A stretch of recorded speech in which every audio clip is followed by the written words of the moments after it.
and welcome back to the Cancelled series, where today we're talking about Laika.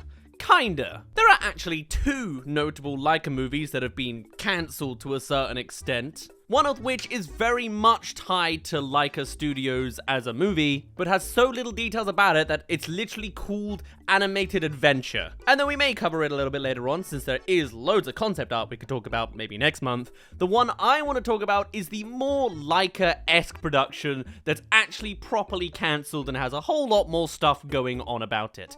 This is the fabled Henry Selick movie. Now, Henry Selick is the main Laika guy that you probably associate with Laika movies. This is the director of Coraline, not to mention Nightmare Before Christmas, James and the Giant Peach, and Wendell and Wild. But we'll get to the future projects a little bit later on. Now picture this, you've just created, directed, and enjoyed the successes of Coraline, right? One of the greatest stop-motion animated movies of all time, and that is not much of a contested opinion. Clearly, following off from that, you want to make the next big major project, and this next cancelled one is the one that has been doomed and lingering for quite a while, because it's not exactly a Laika movie. You see, Selick was actually approached by John Lasseter right after Coraline with the hopes of making a new Disney stop-motion movie, essentially bringing Disney a whole new style up front and center, which is interesting. Now, of course, Coraline came out in 2009, so that's a bit of an idea of where we are in the timeline. John Lasseter is unfortunately still around. But when given the opportunity after such a major success to move to Disney and do a production there, of course you would want to take that, right? And apparently, Henry Selick moving around studios isn't even something that was strange or controversial, as Laika Studios had even said that they were still on good terms with Henry Selick when he decided to leave Laika, saying, quote, "Selick has a history of wandering from studio to studio with each project. He is hoping he has found a comfortable and long-lasting home for whatever is next for him." And as for a quote from Henry Selick himself, he says, "What I personally gravitate towards tends to be fantasy, medium dark, not too dark, fairy tales, and sci-fi. Stop motion takes something on the page that's really dark and adds a little sweetness to it. A living toys realm." And so, that would be the idea around this unproduced movie. Alongside the fact that obviously it's going to have a kind of Coraline-y tone, despite not being adapted from a book or anything, we do also know that the team was also said to use rapid prototype 3D printer technology as seen in Laika's Paranorman.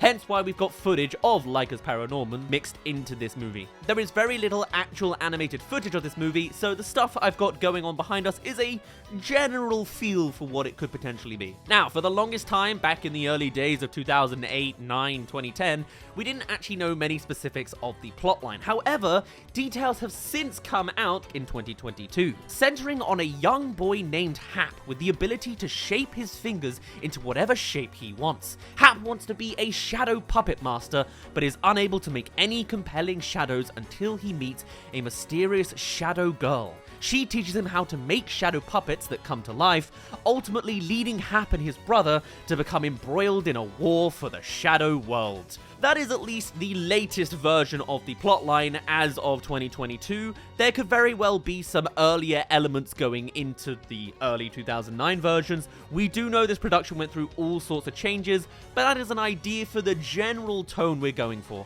Ironically enough, it's another cancelled movie all about shadows. We are very familiar with shadow-based cancelled productions. Nobody likes to make 2D shadow shows anymore. I don't know. Stop motion and shadows as well would be really interesting to see. Like, are these shadows 3D stop motion models, or is it again something with actual lighting? It's interesting. Shadows is such a great prompt for a movie. Just a nightmare to animate, and apparently that shows. Anyway, this project would be known as The Shadow King, which obviously fits in with the plot we heard earlier, and we actually had an original cast lined up way back earlier in the timeline, with the actors being on board for a project like this being Brendan Gleeson, Catherine O'Hara, and Jeffrey Tambor. Again, this was mentioned, I believe, in 2022, but that is some of the actors in mind that could have potentially arrived for this project, had it been made. Now, this movie also had an original schedule for October 2013. That would have been the final ending point had everything gone right. However, obviously, it didn't. And what went wrong? Well, Everything went wrong, of course, at Disney. There is no actual Laika interaction, at least this point in the timeline. This is all just Henry's come to Disney, and now he's having issues here. And once again, we didn't have any kind of information at the actual time of this movie being cancelled. What we did hear in this timeline part, before we got news later on, is that they cancelled the movie mid-production and seemed to have taken a $50 million write-down for the movie, which I assume is the same as a tax write-off. It's just different wording for, like, 2010. They didn't necessarily disclose which film had been cancelled, but you can probably assume it's this one because we never saw it. It was only ever known back then as the Untitled Animation Project by Henry Selick. And then at the time, the Disney Chief Financial Officer, Jay Rasulo, told analysts at the time, "After looking at it, we've decided we don't want to continue with it." And that's about it. However, we can now piece the dots a good 12 years later. Hey there, thank you for making it halfway through this video. This is just a quick plug to tell you to subscribe if you're interested in cancelled movies, since we're covering all sorts of ones that are based off of other productions. I'm looking into things like cancelled sequels and prequels. Now that we've covered practically everything original at this point, maybe I'll get around to the other cancelled Laika movie and all that good stuff. I'll be happy to hear any of your suggestions on our Discord server, but now I'll let you get back to the rest of Henry Selick and his cancelled dream project. However, we can now piece the dots a good 12 years later, as in 2022, an interview with Selick actually blamed John Lasseter for the cancellation of The Shadow King. Oh, it all comes full circle, doesn't it? The actual quote we've got from Selick is, "They screened Coraline at Pixar and everyone liked it, and they offered me a deal to make a stop-motion film. It had to be for a much lower budget than CG films. Stop-motion films live forever though, and as we see with Nightmare Before Christmas, makes billions in merchandising. John Lasseter really couldn't support my vision. He thought he could make it better, and so we kept changing and changing and changing. Basically, John Lasseter couldn't help himself. He tried to Disneyfy it until the budget went through the roof. It got shut down, and I was kinda down. I wasn't sure I was going to make another movie again." and so there's your story for the production issues. John Lasseter added something on, changing the story as much as he could to make it more Disney, increasing the budget, and then deleting it when it became too expensive, despite clearly probably making profits later. It's a matter of experts in the industry of Disney and experts in the industry of stop motion, you know? And hey, maybe on a more speculative thought, maybe they also decided to switch it up after DreamWorks switched up their stop motion arrangements. DreamWorks famously had a deal with Aardman in the early 2000s, and then that fell through after a little bit. Maybe Disney wanted to also take on another stop motion studio, and then took it out early when it was a slight bump on the road. But our production story of The Shadow King doesn't end there, as Selick would then go on to take this project back to Laika, where it was revealed at that time to once be called Shademaker, and would be surrounding two brothers. Again, you can see where different versions of the plots ebbed and flowed and tweaked over time. Anyway, with talks ongoing between Selick and Laika and funding this movie, ultimately, they chose not to fund it either.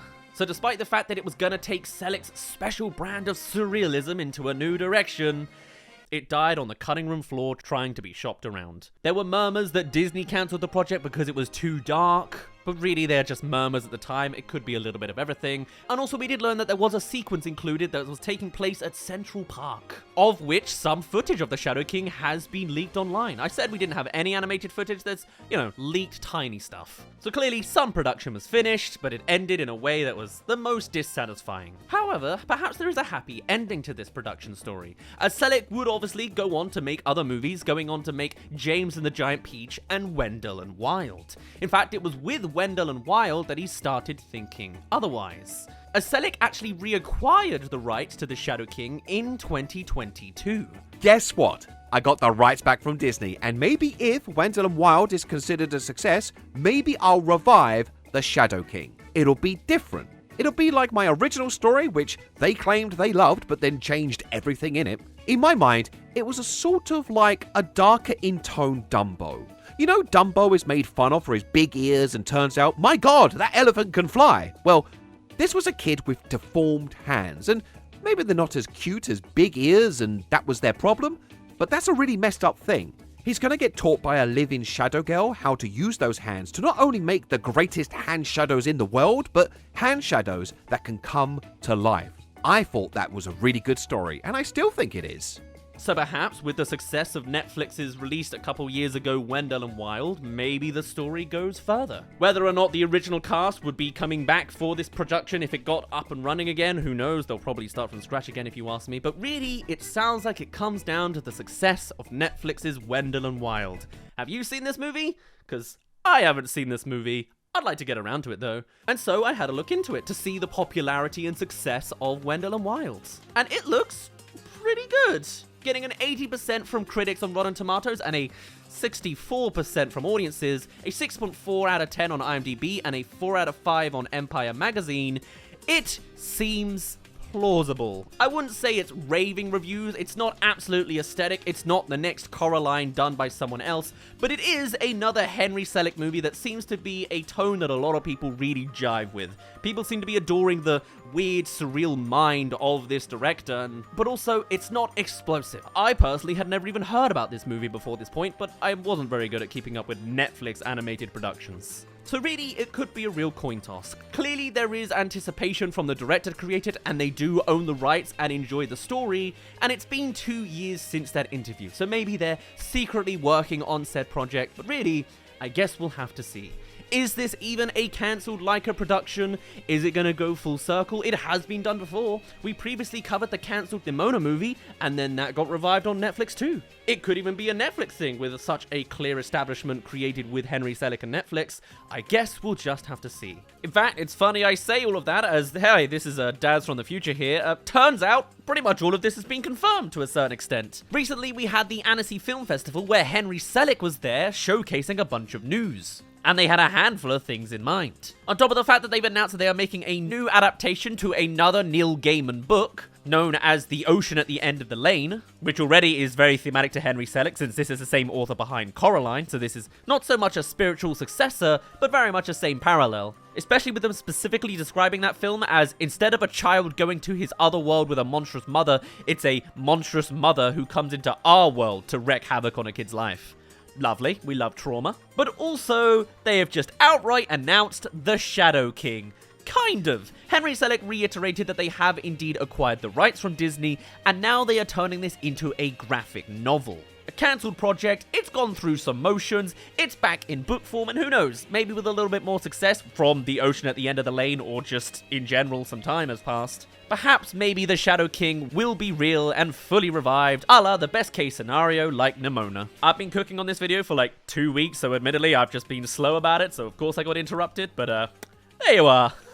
But still, at least this twisted, warped Disney version of the movie is indeed our cancelled Henry Selick Laika Disney early 2010s movie. I'm gonna have a hard time titling this video, I can already tell. But on that note, I shall end it off there.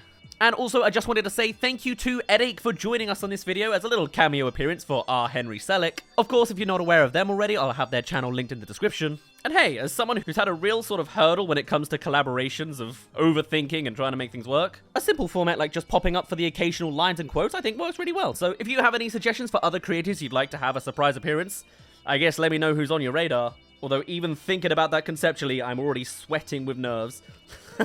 We'll see. But either way, thank you, Eddie, for joining us.